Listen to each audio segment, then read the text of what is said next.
خب درود به همگی و ببخشید بابت کیفیت خیلی بد. من اصلا نمیخواستم در واقع ویدیو بگیرم، یعنی پلن نکرده بودم که این ویدیو رو بگیرم، ولی الان به صورت خیلی دلی تصمیم گرفتم این کار رو انجام بدم، به خاطر اینکه فکر میکنم که اون فالوورای عزیز من که هنوز برای من کامنت میذارن، حداقل به اونا این رو بدهکارم که بخوام یک خدافظی باهاشون بکنم و کلا هم یه درد دل کوچیک، شاید آخرین درد دل، در واقع آخرین درد دلی که تو این کانال هست و بعد خدافظی رسمی. خب من خیلی وقته که ویدیو نمیذارم، یعنی خیلی قبل تر از اینکه قضیه ایران هم اتفاق بیفته، پس لزوما اصلا ربطی به قضیه ایران نداشت اکتیو نبودن من. دلایلی که دارم برای اینکه چرا دیگه نمیخوام ویدیو بذارم اونقدر دراماتیک نیستن، یعنی شاید اصلا دراماتیک نیستن. انتظار اینو نداشته باشین که بگم وای من مثلا سرطان گرفتم به خاطر همین خداحافظ. نه، اینا نیستش. دلیل اولش که خیلی دلیل خنثایی شاید باشه برای شما این هستش که خب من واسه این شروع کردم یوتیوب رو، چون فکر کردم که خب یعنی از نظر مالی برای این شروع کردم، گفتم که خب من که کار ثابتمو دارم ولی دلم میخواد مثلا یه سایت حاصلم داشته باشم در کنارش، به قول معروف. و بعدی یوتیوب فارسی دقیقا همینه که تو نمیتونی به عنوان منبع درآمد بهش نگاه کنی، مخصوصا اگه خارج از کشور زندگی کنی. چون مثلا اگه ایران باشی اون حقوقی که بهت میدن، مثلا اگه دلاری حساب کنی دلاری بهشون حقوق میدن، برای ایران، برای سطح زندگی ایران شاید راحت تر باشه، مثلا بهتر باشه، خوب باشه دیگه درآمد دلاری تو ایران. ولی اینجا زیاد به نفع من نیست. یعنی من اگه همین کانالو انگلیسی میزدم و یا حالا به آلمانی، خب 100% مخاطب بیشتری میتونستم جذب کنم. این از این، یعنی صرفا فقط پیش خودم گفتم که خب ارزشش رو نداره که من بخوام از این نظر وقت بذارم. ولی خب چیزی که همیشه به من انگیزه میداد که من بخوام ویدیو بذارم همین بچه‌هایی بودن که برای من کامنت میذاشتن. احساس میکردم که یه کامیونیتی درست کردم و واقعا هم اسم تک تکتون با پروفایل‌های تک تکتون توی ذهنم هست. جدی میگم، یعنی واقعا شاید بالای 100 نفر، اینقدر که اونایی که همیشه بودن واقعا. و دمتونم گرم، مرسی، چون واقعا تنها انگیزه من بود شاید. به جز این من اصلا دلم نمیخواست ویدیو بسازم. میبینید که الانم دیگه دارم خدافظی میکنم. دلیل اصلی این که دیگه چرا نمیخوام انجام بدم دقیقا همینه. من این کانال رو از نظر بعد مالیشو بخوایم بذاریم کنار، به خاطر این درست کردم که دلم میخواست که چیزی رو که توی آلمانی ها خیلی دوست دارم، خب من نصف زندگیم ایران بودم، نصف زندگیم آلمان، همیشه سعی کردم که مثلا نکات خوب آلمان رو بردارم، نکات خوب ایران رو بردارم، نکات بد آلمان و نکات بد ایران رو بذارم کنار.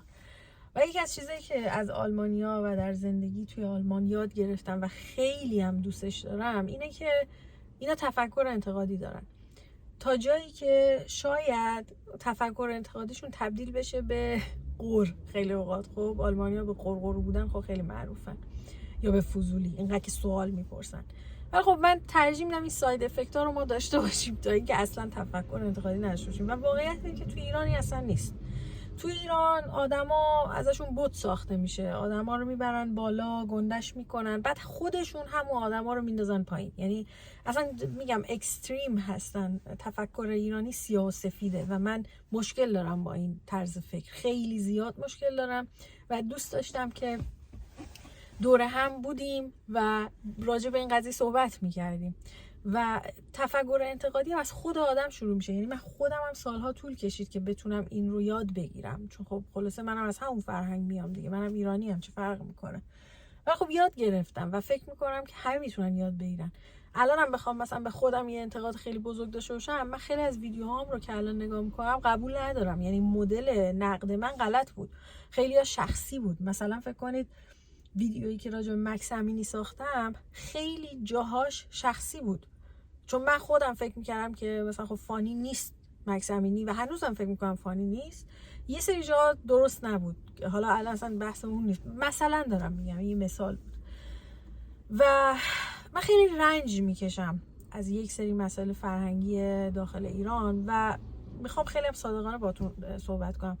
من اصلا دیگه حوصله ایران جماعت رو ندارم. خیلی حرف تندیه، میدونم الان خیلیاتون ممکنه بهتون بر بخوره، ولی بذارید بر بخوره، چون شاید دقیقا همینه. یعنی همین فرهنگ برخوردن، همین فرهنگ این که نمیشه گفتگو کرد، نمیشه صحبت کرد، چون یا فوشه یا برخوردنه یا قربون صدقه است، یعنی بین اینا وجود نداره. همین فرهنگ سیاه‌سفید دیدن که البته من خودم الان دارم سیاه‌سفید میبینم، چون خب معلومه که همه ایرانی‌ها اینجوری نیستن، 100% نیستن، ولی خب فرهنگ غالب همینه. ببخشید صدای کفشم بود. فکر بد نکنین. فرهنگ غالب همینه و اینکه این منو خیلی اذیت میکنه و من فکر میکنم که دلم میخواد اصلا فاصله بگیرم. یعنی میگم درسته، میگم اصلا نمیخوام قضیه رو سیاسی کنم، کلا دارم، یعنی قضیه رو نمیخوام سیاسی کنم که ایران یک کشور سیاسی هست، یعنی همه کشور سیاسی، ولی خود دیگه ایران با توجه به شرایطی که داره بدتر.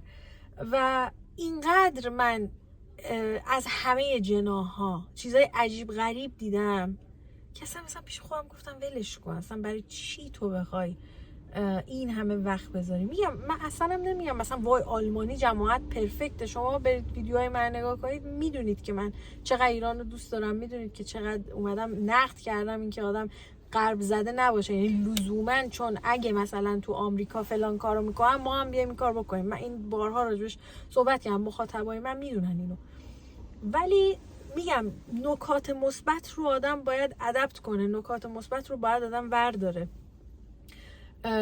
و دقیقاً همین موضوع یکی از چیزایی که من اذیت میکنه. ایرانی ها اکثرشون میدونم خیلی ها خوبن، خیلی ها با فرهنگن، باشونن، ولی غالب دیگه کف کردم نذارین تا آخر ویدیو هی بگم همه نه، اکثریت اینجوری هن که خودشونو برتر میدونن، خودشونو عالم میدونن، نمیدونم طلبکار هستن، پررو هستن و از همه بدتر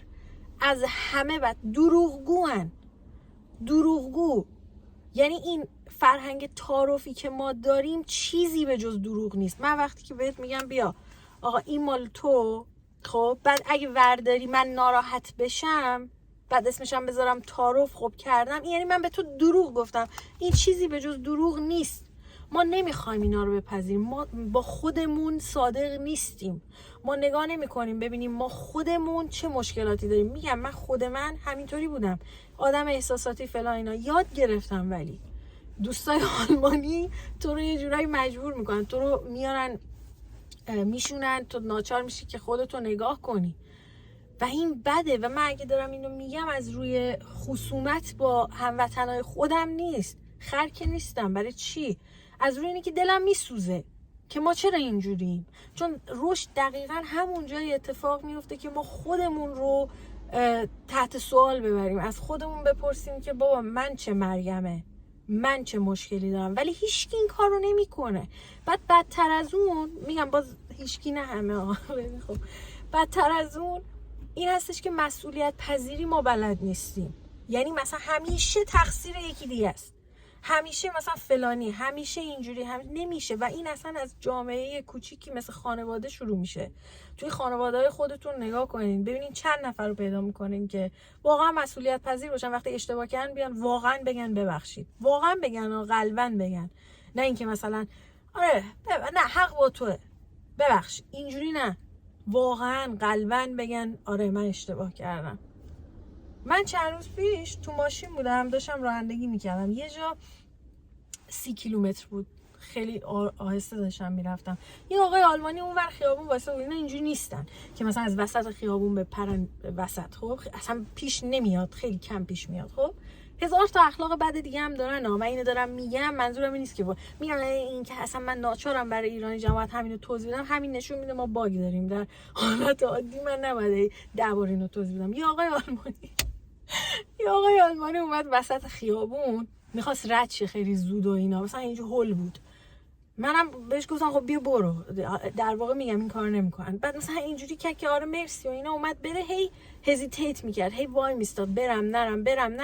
من اصلا خود شد اینجوری کردم که مثلا آقا یعنی چی، یا برو یا بمون.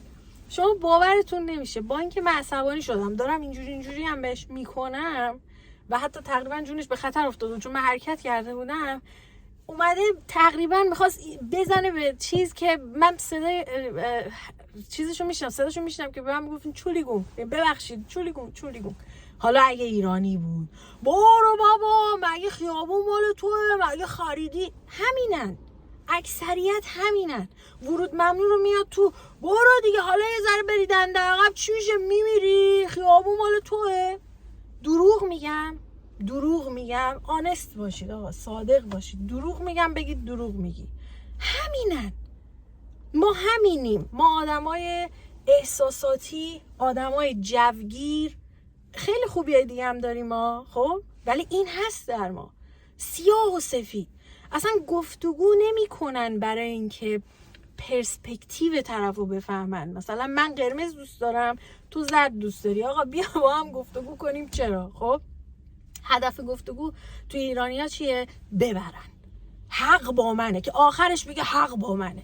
خب حق با تو.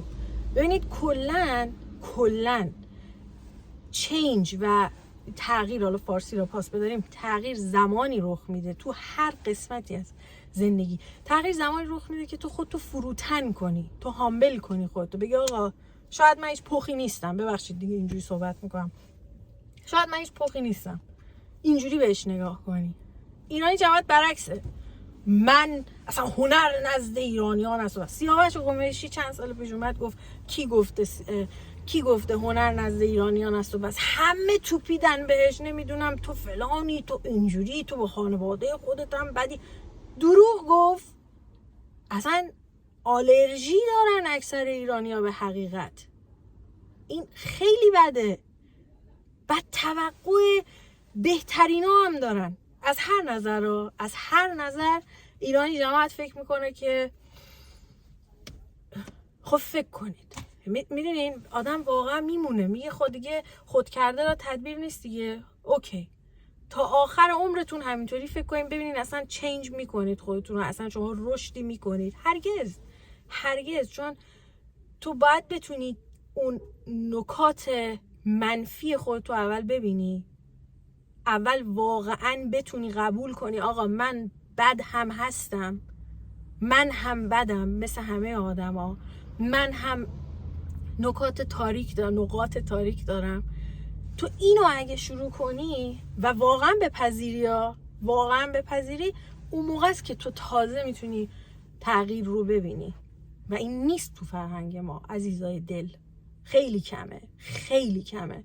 نیست اینکه یکی بشینه با خودش بگه آقا من چجوریم، من چه بدیایی دارم، من چه ضعفایی دارم. ایرانی جماعت بهش بگی که خب نقاط ضعف تو چیه، چی میگه؟ من خیلی مهربونم، من دیگه اصلا زیادی رحم دارم. خب اوکی، این شد نقاط ضعف. یعنی این که من حسودم بعضی اوقات، هیچ اشکالی نداره، همه هستن. یعنی میگم من حسودم، نمیدونم، من دروغ میگم بعضی اوقات، من کینه به دل میگیرم. مثلا اینا حالا مثال هایی که دارم میزنم، بعضی دارم بعضی ندارم، ولی هزار تا چیز منفی دیگه دارن. این که آدم واقعا بپذیره که آقا من هم میتونم بد باشم، این رو اگه آدم یاد بگیره، و چون فردگرایی یعنی از فرد شروع میشه، هر کی اینو یاد بگیره جامعه 100% بهتر میشه تو هر زمینه‌ای، رشدش بیشتره تو هر زمینه‌ای. ولی ما اینجوری نیستیم. ما اولا که خودمون، فقط خودمون، من هیچ وقت به چیزای دیگه فکر نمی‌کنیم. مثلا یکی از مشکلات که من تو ایران میبینم و همه میگن آره خب مملکت داغونه، چه انتظاری داری؟ نه، من انتظار دارم. مثلا فکر کن رانندگی تو ایران وحشتناکه. نه آخه ویراج رفتن حال میده. حالا مثلا من این ورود ممنوع رو برم، از ورود ممنوع تراما دارم، ورود ممنوع رو برم تو، مثلا چی میشه؟ خب همین تفکرات دیگه، همین موضوعات، اینکه تو به بقیه فکر نمی کنی، تو به برای وقت دیگران ارزش قائلی، فقط من.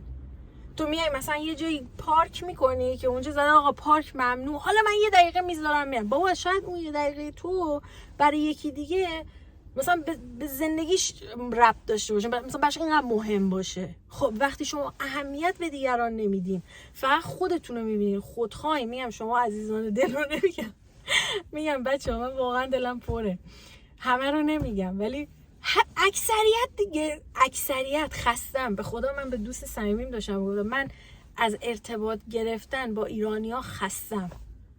من احساس میکنم شرایط نه فقط از نظر سیاسی، از نظر فرهنگی همینجوری میمونه، تازه بدترم میشه اگه ما تصمیم نگیریم از خودمون شروع کنیم. من جدی میگم اصلا این فرهنگ برخوردن، فرهنگ تعارف، نمیدونم فلان، بابا بی خیال، یه ذره ریلکس. چقدر من الان خودم ریلکس هم دارم. الان فوش میان مینویسه آقا رو تو خودت مگه کی هستی؟ بیا بنویس، بیا تا صبح فوش بنویس. فوش که باد هواست. من دارم بخوام خودتون میگم که یاد بگیرید اتفاقا فوش ندید، اتفاقا بیاید بگید آقا تو اشتباه میکنی به این دلیل بیار. این خیلی بهتره، این خیلی بهتره، هم به من کمک میکنه هم به خودت کمک میکنی. ولی نه فوش میگم. یا مثلا با علی دایی شوخی نکنید. مثلا یه دوبله دیده بودم یارو اومده بود هنرمند اومده بود علی دایی رو صداشو گفته بود، صداشو تقلید کرده بود، همه فوش که با علی دایی شما شوخی نه. بی خود اصلا نه تنها شوخی باید کرد با علی دایی، حالا بیچاره به علی دایی چرا دارم میگم، با هر کی نه تنها شوخی باید کرد، باید نقد کرد، باید آیدیا نمیگم شخص رو بذارید کنار. حالا علی دایی مثلا دماغش بزرگه، خب به تو چه که دماغش بزرگه، خب ولی مثلا علی دایی میاد یه حرفی میزنه، اون حرف مثلا بده مثلا، خب شما بیا بگو چرا، بیا بگو نقد کن، بگو نه علی دایی نه. اون آیدیا رو شما میتونی بهش حمله کنی و باید حمله کنی، به خود شخصش نه. اگه یه ایده غلطه باید حمله کنی. اگه یکی نازیه تو آلمان بهش حمله میکنن، به اون فکرش حمله میکنن. کسی نمیاد بگه که مادر تو، خواهر تو، نمیدونم تو چقدر زشتی. هیچکی نمیاد اینا رو بگه، چون اینا چیپه و به جایی نمیره. خب که چی؟ اون کسی که قیافش اون شکلیه دست خودش نیست، ولی تو میتونی به آیدیاش بیاد حمله کن. بعد همینا مثلا فکر کنید تو همون ویدیو دلم پره تو همون ویدیوی علی دایی یارو اومد ادای هادی چوپان هم در بود. مال اون موقع است، خیلی وقت پیش، اون موقع که هادی چوپان اسمش بود گرگ نمیدونم چی فلان. اون موقع خب بی خود میکنی به خداوند بادی بیلدینگ تو فوش میدی. خب اومدن اینو گفتن، همین هادی چوپان یه ویدیو ازش اومد بیرون که خیلی بدشون اومد، همونا اومدن فوش دادن. آره تو کثافتی، تو بابا یعنی چی؟ یعنی چی؟ این طرزشه، این طرز اعتراض، این اکستریم. یعنی یا طرف خداونده و نمیشه اصلا بهش دست زد و قدیسه، یا اندازه چی بگم آخه، چلغوز. میدونین چیه؟ اصفهانی ها میدونن چلغوز چیه. چلغوز به اندازه چلغوز کفتر ارزش قائل نیستم براش. یعنی یا این یا اون. این حد وسط وجود نداره، رنج وجود نداره، در صورتی که تمام مشکلات سخت دنیا امکان نداره که با یک جواب حل بشه. اصلا وجود نداره. شما سیاه‌سفید ندارید برای مشکلات سخت، برای سوالای سخت سیاه و سفید نداریم. ولی دقیقاً ایرانی ها این کار میکنن، یا این یا اون. بابا اصلا چقدر هرس خوردم. خیلی هرس خوردم. خستم آقا، خستم. دلیل اصلی خستم، نمیکشم، نمیتونم. با این حال دم همه اونایی گرم که دارن با این وجود تو اون مملکت زندگی میکنن، بقیه رو تحمل میکنن. دمتون گرم. یعنی واقعا من نمیتونستم. من به شما افتخار میکنم، اینو جدی میگم، به همه اونایی که این مدلیان افتخار میکنم که هنوز صادقن، هم با خودشون هم با بقیه. دمتون گرم. مرسی از این که حرفای منو گوش کردین. مراقب خودتونم خیلی باشین. دمتون گرم با من بودین و موندین، هنوزم برای من کامنت میذاشتین. واقعا به بعضی از کامنت ها فکر میکنم گریم میگیره. جدی میگم اینو. خیلی لطف کردین، جدی میگم. مرسی دیگه. مراقب خودتونم باشین.